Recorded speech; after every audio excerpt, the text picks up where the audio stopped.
Hello, everyone. X Wall Kill Bethelite here.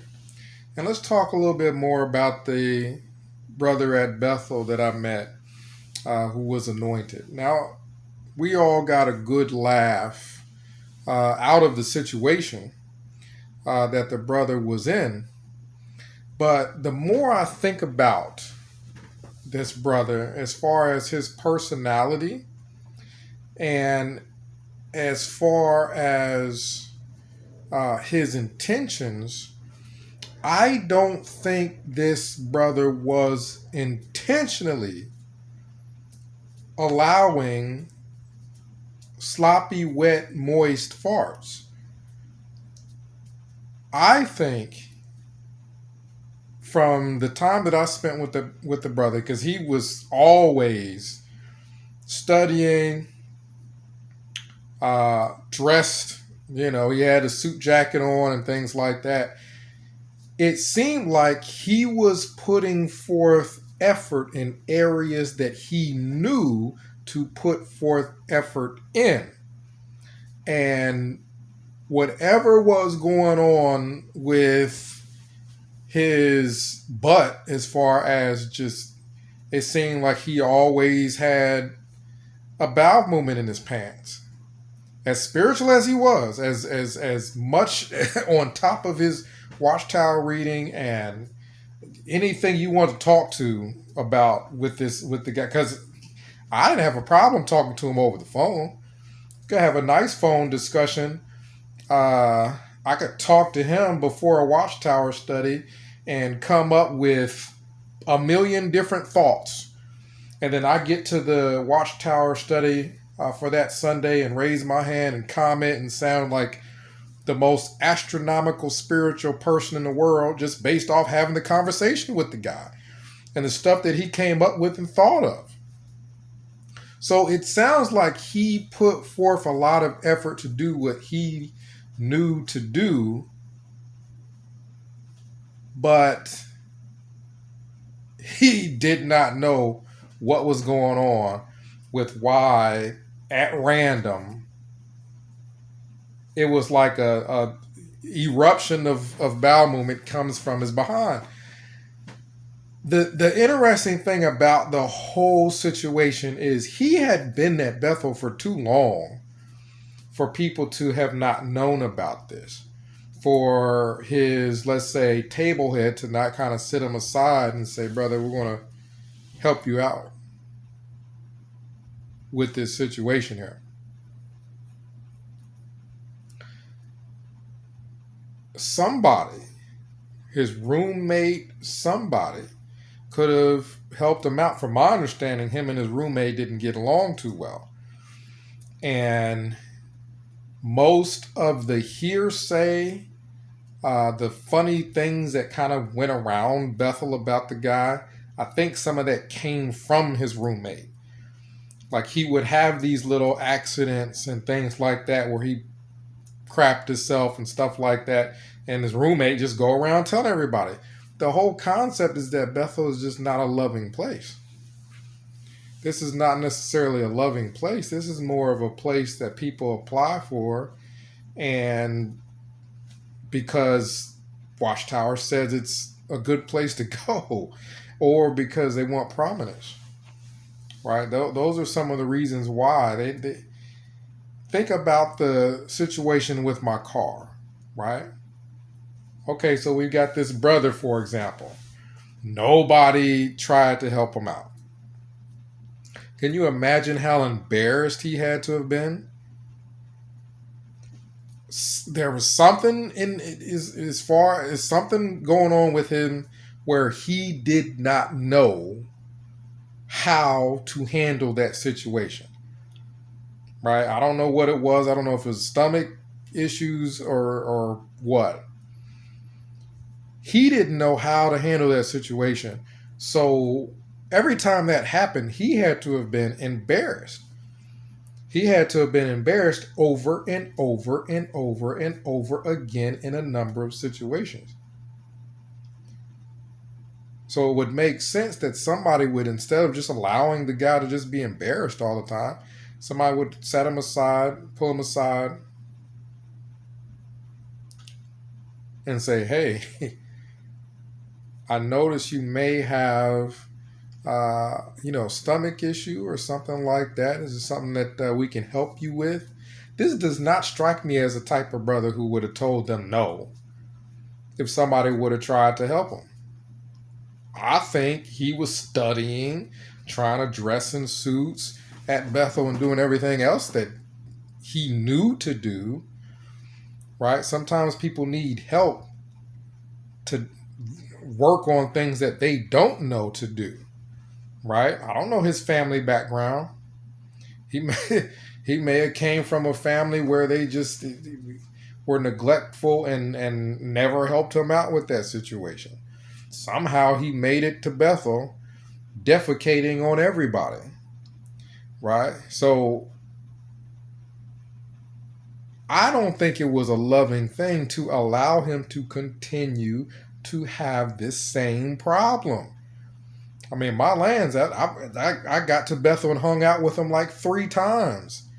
And immediately the thought came to mind. I'm still new at Bethel. Immediately the thought comes to mind, maybe I should find a private place to talk to the brother and kind of help him out with that.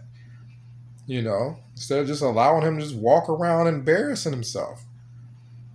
Allow the guy to have some dignity. Help him out a little bit. Right? Get him the medication that he needs. Most likely he couldn't afford whatever it was and didn't know how to obtain whatever it was. Most likely what I think outside of Bethel, before coming to Bethel, he probably had access to medications. It doesn't make sense that he was just defecating and farting on everybody. I'm talking about the brother at Bethel that had issues with, he was erupting and gas all the time. It doesn't make sense that he was just farting on everybody and then just wound up at Bethel. Most likely they would not have approved him to go. Right? They wouldn't have put in a good word for him to go unless his congregation was just trying that hard to get rid of him. Like, hey, this brother is spiritual. We can't DF him for anything. But he keep farting on everybody. Let's send him off to Bethel. That's one way to get rid of him. I seriously doubt that's what happened. Most likely he had access to whatever it was he needed. And then when he stopped working and hadn't been working for a long time, didn't have the money for whatever medication it was, and didn't want to leave Bethel. So he probably figured, I'll just suffer through it. The problem is that's terrible. The problem is you don't treat people that way. Right? The medical staff, somebody at Bethel, the world headquarters of Jehovah's Witnesses, my lands, the problem this brother has is a problem that everybody would know he had. This is not a secret. You don't freaking echo fart. Like he would echo fart, where you fart and it just echoes in your behind, out your behind, down the hallway, in the closet.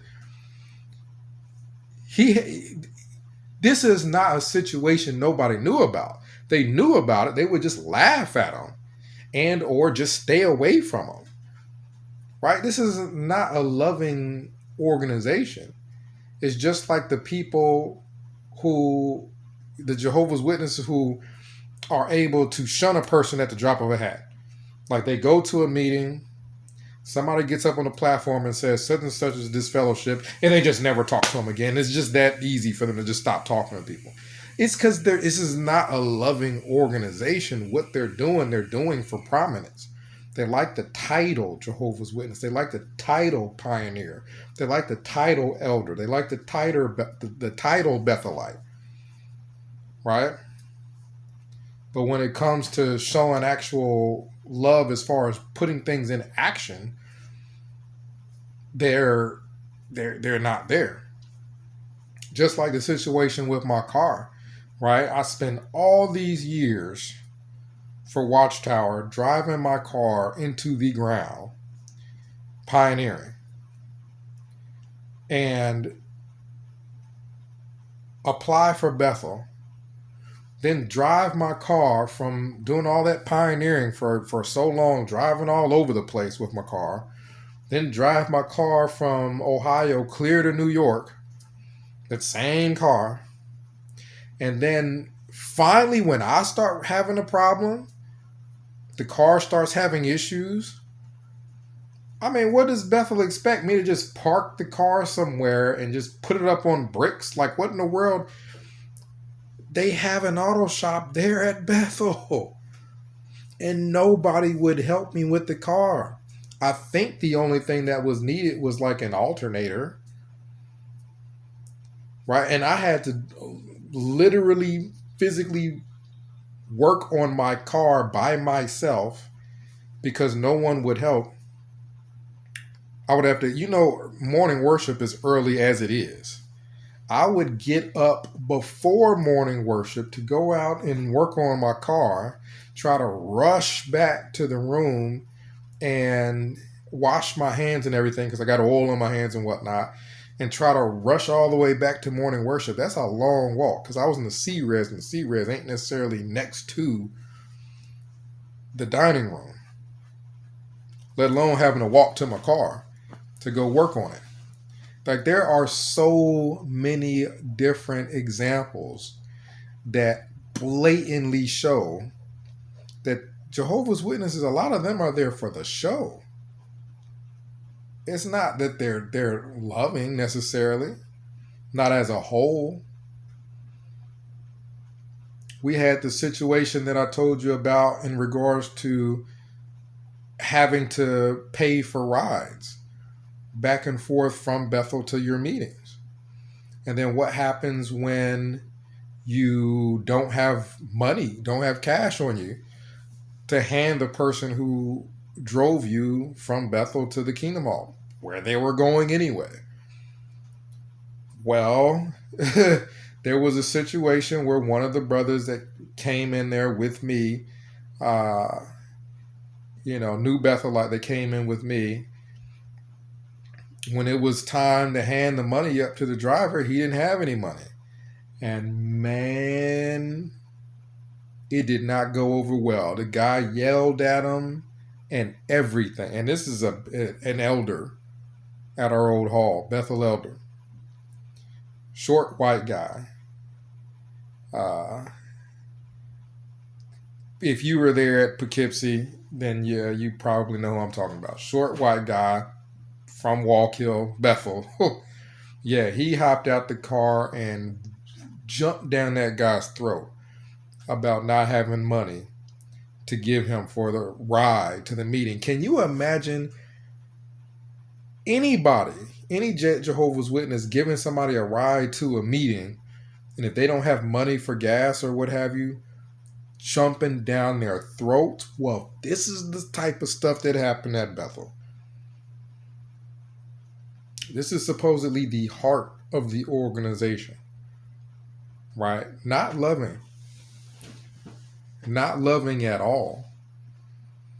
There were situations where, after being at Bethel for a while and not having money, you have people with some, somewhat run-down clothes, their work clothes. There's some places you work at Bethel where they give you uniforms, but then there's other, like for example, waiters. I think waiters have got uniforms and whatnot. But then there's other places where you work where you just work in your own clothes. After a while, those things start to get worn down, and it's just a matter of people getting made fun of. They got clothes, they got holes all in them and stuff like that.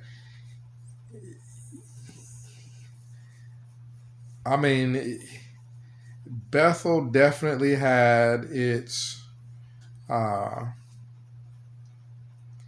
people who were just kind of shunned. You know what I mean? It's like it had its people who you just didn't invite to things. There's people that you just you're not going to be friends with. You know what I mean? It's there's people that didn't fit in socially And these people are supposed to be loving, right? I could recount situation after situation after situation. There were situations where after work, uh, not after work, but before lunch, a brother may have wanted to take a nap or something like that. He didn't feel good. He wanted to take a nap. Didn't want to go down to the dining room. He wanted to just take a nap and then come back to work later, after lunch. Take an hour nap or whatever. Then he'll ask somebody to get him some food. Would you pick me up something to eat? So I can go take a nap or do this or do that.